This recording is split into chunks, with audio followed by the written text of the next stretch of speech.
Saya Tubagus Farhan, dipanggilnya TB dari GTC MyD. Posisi saya di GTC MyD ini sebagai produk spesialis. Produk spesialis. Oke Mas, mungkin kita ada yang udah tahu, ada juga yang masih asing nih sama GTC itu apa sih? GTC MyD itu adalah company untuk ini ya, perusahaan simulator. Kita ngejual simulator, kita bikin kegiatan untuk sim racing. Jadi apa yang kita lakukan ini kegiatannya masih lingkupnya dari e-sport sim racing ataupun simulator lah. Oke, berarti emang fokusnya di simulator gitu ya Mas? Ya betul, di simulator aja dan kegiatan-kegiatan lainnya. Oke. Kalau kita ngomongin simulator dulu nih, ini yang di belakang kita nih berarti ya, salah satu contohnya ya? Ya betul. Ini tuh apa sih, bisa ceritain nggak sedikit tentang ini tuh modelnya apa, terus apa sih sebenarnya dari simulator ini pengen menjual ke siapa? Oke, jadi di dua simulator di belakang ini ada dua produk kita, ada LMP2 dan juga LMP3 yang jadi ini adalah frame ya, frame simulator. Sebenarnya frame aja yang kita jual dari GTC MyD. Ada frame LMP2 dan juga LMP3. Kemudian juga ada produk di atasnya lagi ada LMPA yang pakai aluminium profile. Dan ya ini kita buat frame simulator ini sebenarnya buat menyupport orang-orang yang ingin main simulator ya. Karena kan biasanya pengen dapat yang enak buat main simulator itu kan harus cari ada punya frame-nya atau punya posisi seat yang enak gitu kan. Nah, kita menyuplai itu dari LMP2 dan LMP3. Apa bedanya LMP2 sama LMP3 itu apa? Bedanya sih cuman di adjustability-nya aja sama bentuknya. Yang LMP3 itu lebih simpel biasanya. Lebih simple, lebih ramping ya, lebih kecil. Kalau yang LMP2 ini bisa dibilang lebih banyak pilihan adjustment-nya. Buat di setir, di pedal, di seat-nya itu lebih banyak pilihan adjustment-nya. Jadi lebih komplit lah dibanding yang LMP3. Berarti emang tergantung itu ya, tergantung kebutuhan mereka mau. Betul. Ini tuh sebenarnya maunya ke siapa sih di simulator ini kan maksudnya segmented ya, kita bisa bilang ya. Sebenarnya buat siapa sih ini tuh? Ya sebenarnya dari awal GTC terbentuk bisa dibilang pasar simulator kan segmented banget ya. Market bisa dibilang ya. Nah, kita buat dua produk ini nih bisa dibilang mencoba untuk mencari produk yang bisa dijangkau masyarakat Indonesia. Jadi Fitri ini dibilang harganya cukup lumayan affordable buat orang-orang Indonesia. Jadi kita pengen simulator ini lebih masuk ke masyarakat sim racing lah, dengan kita mendatangkan produk-produk yang bisa dibilang terjangkau.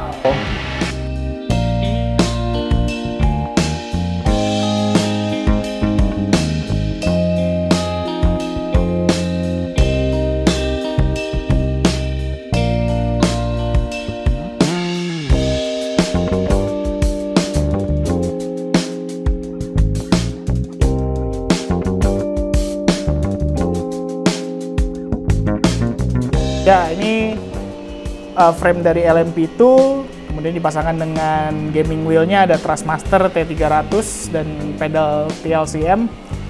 Jadi ini udah full, kemudian juga ada layar dari Samsung G9. Ini layar yang sering dipakai buat main sim racing karena lumayan lebar ya, jadi kayak kita ngegambarin kayak di depan kita tuh kaca mobil gitu.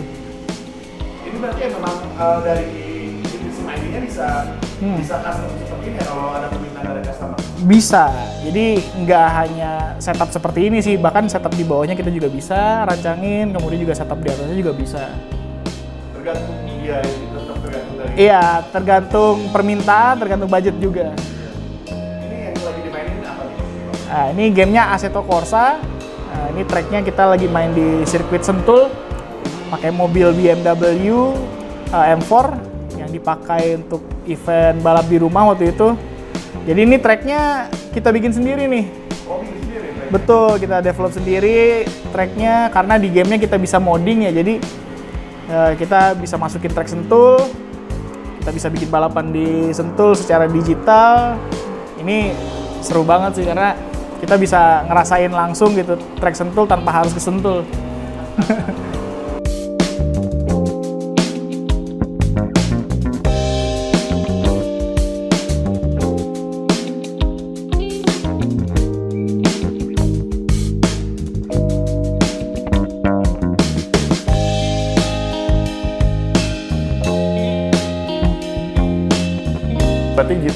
dari perusahaan GT Sim ID itu kita flashback sedikit.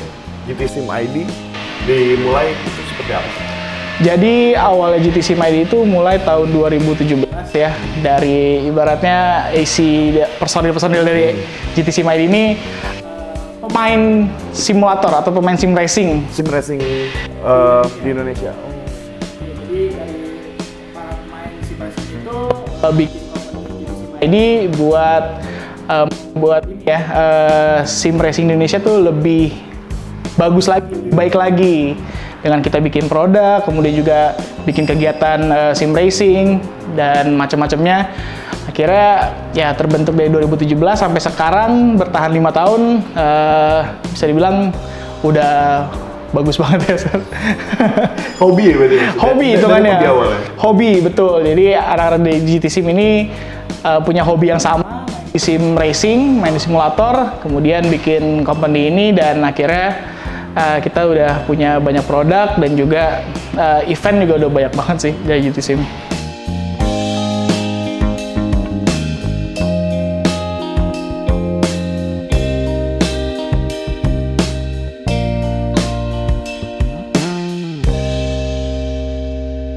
Ya, ada kemungkinan besar ketika dia jago main simulator, dia bisa jago juga ngendarain mobil aslinya. Karena semua ilmu yang ada di simulator itu bisa diterapin langsung di mobil asli. Walaupun memang kan ada beberapa faktor yang kita nggak rasain ya di simulator, tapi sebagian besar feeling, terus juga knowledge di mobil ataupun tracknya itu bisa kita transfer ke aslinya. Apalagi pandemi kemarin simulator gila-gilaan gitu ya? Iya, betul. Kan waktu itu juga kegiatan olahraga kan pada ini semua ya, pada berhenti semua. Salah satunya juga balap. Jadi waktu itu booming sim racing karena atlet-atlet balapnya nggak ada kegiatan, akhirnya mereka bikin kegiatannya di digital ini, di sim racing. Bisa jadi side job sebenarnya. Side job ya. Karena udah mulai banyak pembalap yang balap beneran juga, kemudian juga ikut balapan digital atau balap sim racing juga. Bahkan Max Verstappen pun juara dunia F1 ya dari tim Red Bull, itu dia juga ada di tim e-sport juga. Namanya ada di tim e-sport. Jadi bisa dibilang ya dia ketika off season dia balap sim racing. Dulu memang bisa dibilang agak berat ya, karena waktu itu kan isinya kita masih habis lulus kuliah lah ibaratnya, banyak kan. Jadi tantangannya bisa dibilang benar-benar berat, dan cara kita menjangkau untuk memasarkan sim racing ini tuh bisa dibilang tantangannya lumayan besar lah. Tapi karena waktu itu sempat didorong ada pandemi waktu itu, sim racing itu naik waktu itu. Karena ada pandemi, tiba-tiba sim racing ini naik, booming. Akhirnya itu yang membuat sim racing Indonesia tuh lumayan dikenal lah. Dan akhirnya sampai sekarang kita masih bisa menjual produk kita, kemudian juga bisa membuat event lebih banyak lagi, karena waktu itu pandemi nggak ada kegiatan olahraga. Habis itu kita bisa masuk. Nggak peluang ya? Iya, untuk mendapatkan peluang kalau ada kegiatan nih namanya main sim racing gitu, simulator, nanti main game balap.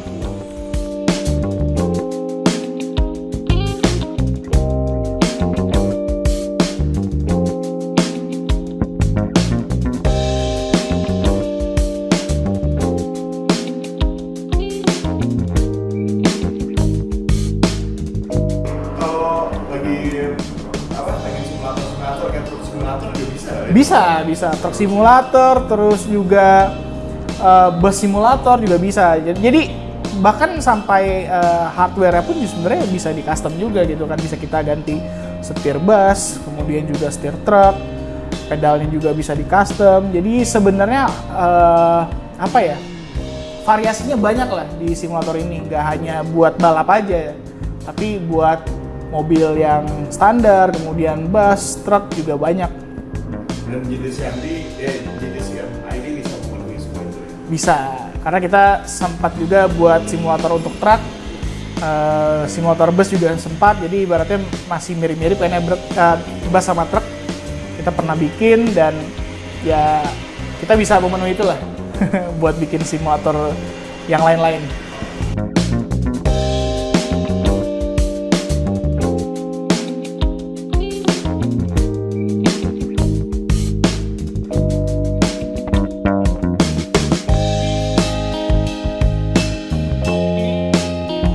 Ini sebenarnya buat entertainment atau bisa untuk profesional juga sih? Keduanya bisa, entertainment atau mungkin buat profesional juga bisa. Karena simulator ini sebenarnya awalnya ya buat latihan balap lah, ibaratnya kan. Balap latihan sebelum masuk track, dia latihan di simulator gitu kan. Jadi bisa menghemat tenaga, uang juga, pertama untuk bisa latihan dan juga langsung balap di track. Jadi latihan simulator dulu. Kemudian juga kalau buat entertainment ya sekarang game balap kan banyak ya bervariasi, ada game yang balapan ilegal, game balap yang legal, non legal gitu. Jadi ya buat entertainment tentunya ya, karena kan game balap banyak. Gitu lah. Oke. Aku kemarin ngeliat ada beberapa balap-balap juga yang nyobain simulator ini juga. Emang simulatornya juga bisa dipakai untuk profesional sebelum dia bertanding juga? Iya, tentunya. Kalau buat profesional, simulator zaman sekarang tuh udah penting banget ya. Karena mereka kan bisa latihan dulu, bisa dapat knowledge yang lebih banyak di simulator itu tanpa harus ngeluarin tenaga atau biaya yang banyak gitu. Jadi bahkan ya sekarang tim-tim F1, tim-tim balap profesional ya punya simulator itu buat ngelatih drivernya, bahkan juga ada yang bisa buat nyari settingan mobil. Jadi simulator ini bisa dibilang udah penting banget lah kalau di dunia balap. Bisa mereka bisa kayak merasakan dulu ya sebelum dia ke lapangan. Betul, ibaratnya kalau main simulator ini buat pembalap kayak inilah, dapat kisi-kisi soal lah sebelum ujian gitu kan. Mereka kan bisa tahu knowledge tentang tracknya, knowledge tentang mobilnya. Jadi mereka nggak buta banget ketika langsung ke tracknya, dan ya mereka jadi lebih nyaman lah untuk adaptasi langsung ke tracknya.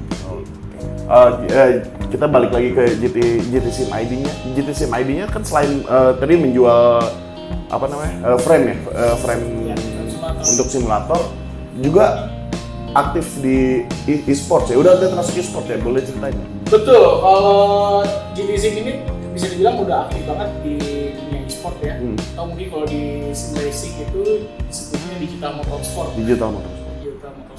Jadi kita udah banyak ngeluarin event untuk sim racing, dan sekarang pun dari sim racing udah ada di naungan Motor Indonesia. Jadi udah resmi nih ada divisi e-sportnya di Motor Indonesia. Jadi bisa dibilang sekarang sih progresnya udah lumayan bagus ya, dan kita juga pengen membuat e-sportnya ini lebih besar lagi nanti.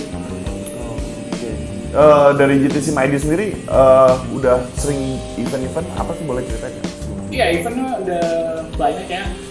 Dari awal kita dibentuk mungkin masih kecil-kecil gitu, dan sekarang sudah lumayan besar. Terakhir kita punya event dari Toyota Racing waktu itu, dari Gran Turismo kita yang buat, dan ada perwakilan Indonesia juga yang lolos sampai ke Monaco itu di World Tour finalnya.